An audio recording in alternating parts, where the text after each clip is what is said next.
Welcome to this deep dive.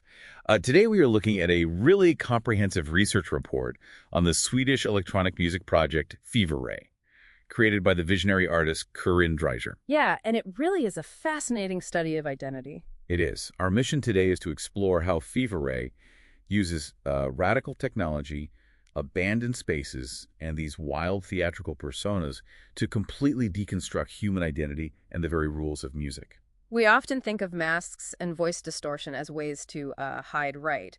But this research argues that for Fever Ray, these tools actually provide the ultimate freedom. To break free from societal and gender expectation. Exactly. It's about using technology to reveal a truer, much more complex version of the self. And even if you aren't an electronic music fan, the way this project uses voice-altering technology to create what the research calls post-human sonic drag personas. That's such a great term. It will completely change how you view your own self-expression. Okay. Okay, let's unpack this ARTE Passengers concert because the venue alone is wild. Totally. The research focuses heavily on this 2023 performance.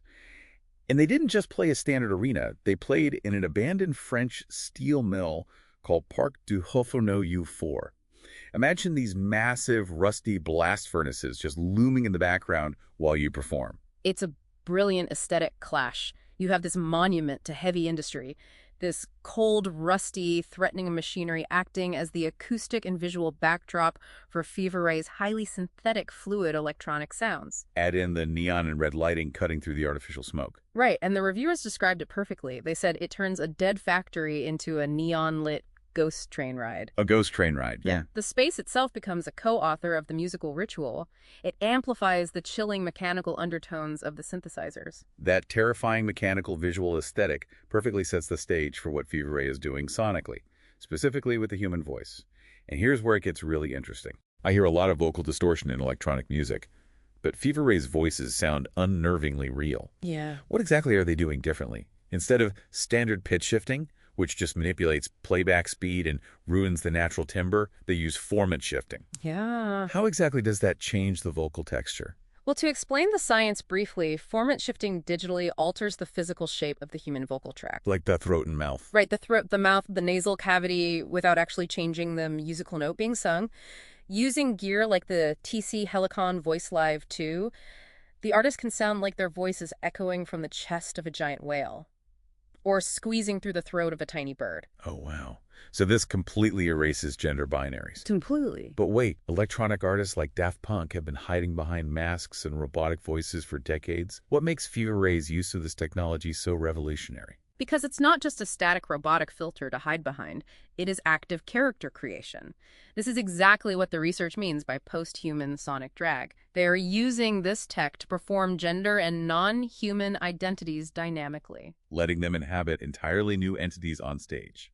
Ranging from a ghostly, overworked office worker to a hypersexualized, axe-wielding vamp named Mona Lisa. The Mona Lisa, I love that. And the music backing these entities is just as untraditional. The research highlights these tribal polyrhythmic beats where multiple contrasting rhythms are heavily layered to create this dense, unpredictable groove. And if we connect this to the bigger picture, those rhythms actually stem from a very specific philosophy. The research notes that Dreiser uses Charles Darwin's evolutionary theory as a musical blueprint. Wait, how does Darwin's theory of biodiversity practically apply to a live band? Well, just like in Darwin's concept of an ecosystem where organisms exist freely without a strict hierarchy, Fever Ray applies this to the stage.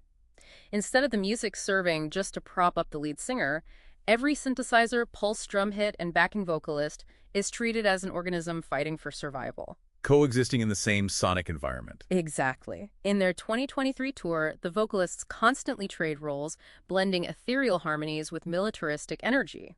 They are actively destroying the traditional lead singer hierarchy and replacing it with an anarchic equal ecosystem.